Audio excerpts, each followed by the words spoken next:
What's up YouTube, and welcome back to KangBrosTV, the boxing section. This one I'll be looking forward to. Whyte versus Parker. Let's go, baby! Let's go! This is a 50-50 fight for me. Like we said, right, when Anthony Joshua was fighting Parker, that this was not a 50-50. We got so much shit, we got so much stick, people saying you don't know what you're talking about, rare. Look what happened. Now this is a fight which I totally believe is 50-50. Now, you know, everyone else knows that I'm a big fan of Whyte. And I do think he will come through in this fight, but I'm not stupid. Do you know what I mean? Parker, for me, Parker is probably the better boxer out of the two. See, I'm not with you on this one. I'm 60-40, 70-30. To what? To Whyte. Oh, okay. Because I think Whyte's just... because he's a brute, bruv. The thing about Parker, he went in, I mean, I know he's a good boxer and whatever, but the thing about about Whyte is he's on you all the time. You know, Joshua was, you know, Dillian Whyte's the sort of person that'd be like, hit me, because I'll take what you got. Yeah. Now it's your turn to take what I got, and I don't believe that Parker's probably going to be strong enough to, because Whyte is just so full on. He's blonks nowadays as well. Man's been whacking the weights, bro. I see him do those dirty deadlifts and that. Eating plates and that. Do you know what I mean? So that's me anyway. Listen, don't get me wrong, it's a good fight, and I know Parker fans are gonna gun me. They gunned me last time, but obviously I was right. So, but I'm just saying, innit? Like Whyte is I think it's one of those situations where like Joshua had a game plan, he stuck to it. He was very sort of back foot, kept to end of the jab. Dillian Whyte's like, listen, let's have a tear up, and obviously Parker likes having a tear up, and I just think if it's going blow for blow, I think Whyte. Look at the size of the geezer, bro. But do you think that... eat him up. Do you think Dillian Whyte is a better boxer than Parker? Probably not. I don't think he's probably not as slick and as smooth as Parker. But do you think Parker can bang like Whyte? Parker can bang, but yeah, you're like right. Whyte. Not like a Whyte. So... This is what I think this is where it's gonna tell. This fight can go. I think can go both ways. If Dillian Whyte clocks him, and that's what's going to be now. Parker might just go, woohoo! Wait a minute. And I think that's where it's going to tell where the fight goes. That I think the fight will probably go 12 rounds, and I think Whyte would win on points. That's how I see it going. But like I said, this is going to be like an old school heavyweight fight for proper people who love boxing. Throwback. This will be a throwback. That's what it's going to be. You know, I hope so. Anyway, I can't see it going any other way. I can't either. I think these guys. I think Parker made a huge name for himself fighting with Joshua. The whole fan, the whole British public loved him basically, and the camp. Apart from the promoter, but you know his training camp and him as a person, I think he did really well. And I think taking this fight for him is perfect for his career. We said that, right? Yeah. If after this Joshua fight, it's not over for Parker because he can build on this, and I think he did make the right move, jump into the UK. I think that the one thing that annoys me a little bit about Parker, and it's not his fault, but it's the Fury camp. You know the Hughie Fury camp? Yeah. Now, if you look at the two fights that he's had in the UK, Hughie Fury and obviously Joshua. Now, Joshua, again, Parker was a bit like, I came for a tear-up, and I didn't get a tear-up, right? It's kind of what he thought, didn't he? Because that's what he said, I'm going to stand and trade. And Joshua actually had a real smart game plan, right? Hughie Fury ran for 12 rounds, and his camp were like, oh yeah, we believe he won that fight. We firmly believe he won that fight, and we were robbed and stuff like that. Listen, I don't believe you were robbed. I don't believe Hughie Fury was robbed. I like Hughie Fury. I like the Furies. I'm a big Tyson Fury fan. But I don't think you were robbed. I think your game plan was all wrong. I thought Parker deserved to win that fight. I think it was a non-event. So I think he gets a little bit of bad press because people sort of, some people will say, well, that performance wasn't that convincing. But Parker wants to trade. He wants to stand and trade. And Dillian Whyte loves to stand and trade. So I think at the moment you've got a fight here of two guys that want to have a tear-up, who want to stand and trade. I just think that if it's that sort of fight, it plays into Dillian Whyte's hands. He's the bigger man. He's broader shoulders. He's heavier. I think he's gonna cause Matey a lot more problems. That's my outlook on it. I know Parker's a slick boxer, but he could win on points because you could outbox Dillian Whyte. He could do that. But it's like. You know when you say like I'm always a big advocate that saying you know if you step into the water expect to get wet. This is a prime example of that because you are stepping into a deep sea here at the moment, right? And you will get hit. You will get wet. There's no doubt about it. He's gonna get clocked. It doesn't matter even if you're a stick boxer in a heavyweight bout with someone Dillian Whyte and Parker standing toe to toe, they're going to trade. Yeah, but I don't believe that Parker would be able to absorb the. Dillian Whyte rocked. He rocked Joshua's world, bruv. let me ask you this: when have you ever seen Parker rocked? In the last, all the fights that you've seen, we've seen the last probably 5 to 6 fights of Parker. When have you ever Listen seen to what I just said. How many people stood and traded with him, and actually traded with him? But he's been hit. He's been hit, but that's what I'm saying. They've done their work and got out. Dillian Whyte, he gonna bring the pain, bruv. That's what I'm saying. He gonna bring the pain, and that's what I don't know. I don't know if Parker's quite ready to take on them hammers that he's gonna be. But if it's called the body snatcher, bro. Well, I made my point there. I think White will snatch it, but I would. Done there, hey? I will not be surprised if Parker wins on points, right? So I'm not going to just go all one side on this one. No way. I would love to hear what people think on that for sure. The other thing is, a lot of people I've seen on Twitter, Instagram, whatnot, they say that this fight does not make sense to them to why Dillian Whyte took this route. Now, I can see what they're saying, but what do you think the thinking is behind this? Why do you think he's taking this fight? Sorry to cut you there, but I mean, because you think that he wants to get into a position where he wants to be the mandatory, blah, blah, blah. This is not doing that for him. So why is he taking this fight? Do you know what? I think if you look at White's career to date, I actually think he's got to a stage where, you know what, he's like, I'm fed up of this waiting around. I'm in a mandatory. But he should have been fighting Wilder. Oh, 100. He should have been fighting Wilder. So if you're Dillian Whyte, you look at it and say, right, I've got a chance to make money here. To take this fight, it's going to make me a lot of money. It's a big fight. It's a big fight. It's going to make me a lot of money. It's box office. I don't quite agree with that, but it's a box office fight. They put it on box office, right? If he's going to stick around and wait for IBF, mandatory, or Povetkin, I've got to wait for this, I've got to wait for the WBO, I've got to wait for the WBC, he's probably thinking to himself, fuck, what is the point? Your time's ticking as a boxer. You've got to maximise the opportunity. He's in the shop window. He's done all the hard work. Whatever happens in this fight, he'll get another fight. And at the moment, it's almost like people are reluctant to fight their mandatory. Like, not mandatories, but people are reluctant to fight the guys that are in and around them. But what they will fight is a journeyman because they believe it's an easier fight because it's a journeyman. Look at like people like Dereck Chisora. They've got fights because they've been beaten. Dillian Whyte is someone that people avoid like the plague because they're like, no, don't need that, bruv. Don't need that problem. Yeah. At the moment, he's thinking to himself, well, no one wants to fight me. I'll get myself into these mandatory positions and they still don't fight me. Do you know what? Let me make my money. Let me go and knock this mate out, and then let's just play devil's advocate. If he loses this fight, he'll still get a fight with those guys. He'll still get the fights because a tear up with Joshua again will sell. And then let's just say Joshua fights Wilder and all the belts with Josh. Dillian Whyte and him is a great fight because if for Joshua he's probably thinking, well, it's fine. I back myself to beat Dillian Whyte, but that's a massive payday and it's a good defense of all your belts. Do you know what I mean? So he's always going to get a fight. Potentially after, let's say he loses to Parker. Potentially after that, I tell you an option for him, Tyson Fury. Do you know what I'm saying? So for him, I think he's in a win-win because he's like, I can't stick around and wait for these guys because these guys are just avoiding me. If I take this fight and win, that propels me up into the highest ranks. If I lose this fight, there's still plenty of fights for me and there's plenty of paydays. Yeah. So I think for him, it actually makes sense because I think he gets treated like a mug in this division because he's a threat to everybody. I agree with you completely. And when I saw this on Twitter, I was baffled. Like, the way Dillian Whyte's been treated, he's done everything the right way. He's fought all the right people. And then you saw him at the end of the fight when he bashed out Brown. He went nuts and went berserk at the street and says, Wilder, where you at? Because he knew he was told that he would be the mandatory. And then to get mugged off like the way he did, he thought, you know what? Fuck this. Bun everybody.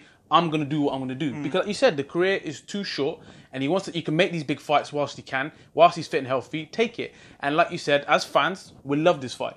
And even for people like probably who are not huge boxing fans, will tune into this fight because it will be, like you said, an old school tear-up. So it makes sense to me. So I was baffled to why people didn't understand the movements he had made. So now, the other one I want to say, Eddie Hearn.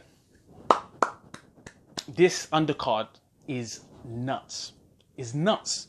From the bullshit that we saw on the Tyson Fury undercard, and people trying to gun Eddie Hearn all they want, and then he produces something like this compared to what we watched. That's what we were used to, that bullshit for years and years and years, or those dead undercards. This is what you call an undercard. You got Kell Brook fighting, and then the donkey has been let out of his stable. The donkey is fighting Takam. Takam is going to beat him up. Bruv, I'm going Takam. Yeah, but this is it. I think it's a clever fight, really. For who? For both of them, because look at Chisora and look at his build. Look at the type of fighter he is. He's fighting another guy that's just like him, really. it's a pretty safe bout. I think Takam will beat him, but it will make Chisora look decent, I think, because it's the guy stylistically suits him.